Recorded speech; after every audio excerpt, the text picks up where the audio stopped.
না রে, খিদে নেই।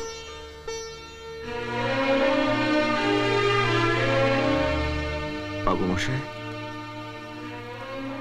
একটা কথা বলবো? এবার থেকে একলা খাওয়া অভ্যেস করো। শঙ্কর, তুই আমার দিকে এত খেয়াল রাখিস কেন? আপন জনদের কাছ থেকে এত অপমানিত হওয়ার পর তোর এই ভালোবাসা আমার সহ্য হয় না। তুই তুই এখান থেকে চলে যা শঙ্কর। আমার তো উপায় নেই, আমার তো উপায় নেই। জীবনের শেষ দিন পর্যন্ত সন্তানদের সঙ্গে থাকাই সব বাবাদের কর্তব্য।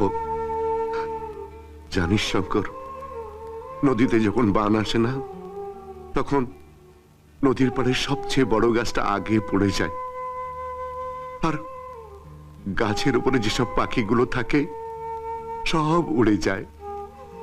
ওরাও উচিত তুইও উড়ে যা শঙ্কর, তুই চলে যা, চলে যা। না বাবু মশাই, না। শঙ্কর কোনো পাখি নয় যে নতুন বাসা খোঁজার জন্য উড়ে যাবে। আমাকে তুমি সরিয়ে দিও না বাবু মশাই, আমাকে তুমি সরিয়ে দিও না। শঙ্কর,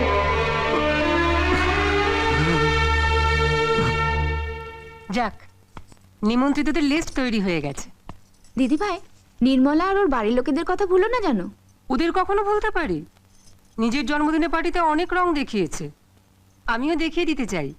রঙের বাহারে আমিও কারো চাইতে কম নই। এমনিতে লিস্টে 250 জন হয়েছে।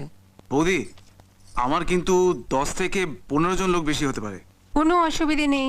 কি ব্যাপার, কিসের এত প্রস্তুতি চলছে? মধুর জন্মদিনের পার্টির বাবা। বার্থডে পার্টি হচ্ছে? এই সময় পার্টি ফার্টি না করলে কি নয়?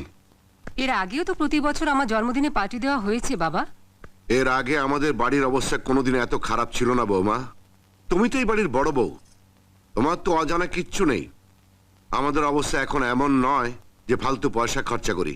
আমার তো মনে হয় এইসব ফালতু খরচ এখন বন্ধ করা উচিত। আপনি ভাবেন না বাবা, এবার পার্টির সমস্ত খরচ খরচা আমরাই করব। জানি টাকা তোমরা খরচা করবে, কিন্তু আমি যাদের কাছে ঋণ নিয়েছি তারা বুঝবে না। তারা ভাববে আমি তাদের টাকা দিচ্ছি না, অথচ বাড়িতে ফুর্তি করছি। পাওনাদারদের ভয়ে কাল থেকে আপনি হয়তো বলবেন খাওয়া দাওয়া বন্ধ করে, ভিখিরির মতো। আমি এভাবে থাকতে পারবো না বাবা। আপনি তো জানেন আমি কোন বাড়ির মেয়ে। হ্যাঁ জানি, জানি বৌমা, তুমি অনেক বড় বাড়ির মেয়ে, কিন্তু তোমার এখন একটাই পরিচয়, তুমি এই বাড়ির বউ।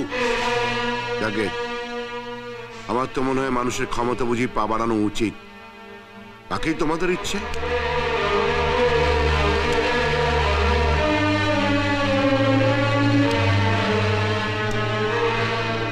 অন্যকে জ্ঞান দেওয়া অনেক সহজ, ধার করবেন উনি আর খরচ কমাতে হবে আমাদের।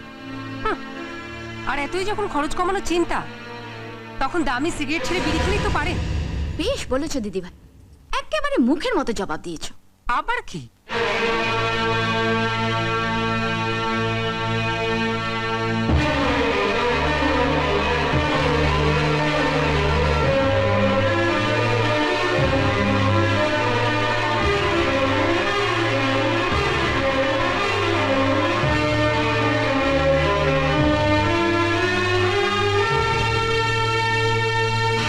এতই যখন খরচ কমানোর চিন্তা, তখন দামি সিগারেট ছেড়ে বিড়ি খেলেই তো পারেন।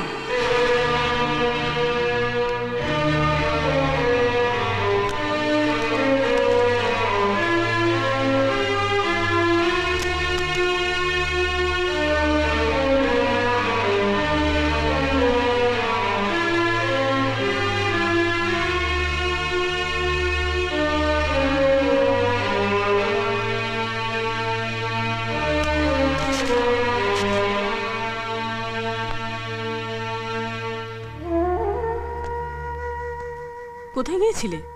আমি তোমাকে খুঁজছিলাম। কেন, কি হয়েছে? 500টা টাকা দাও তো, পুজো দেবো।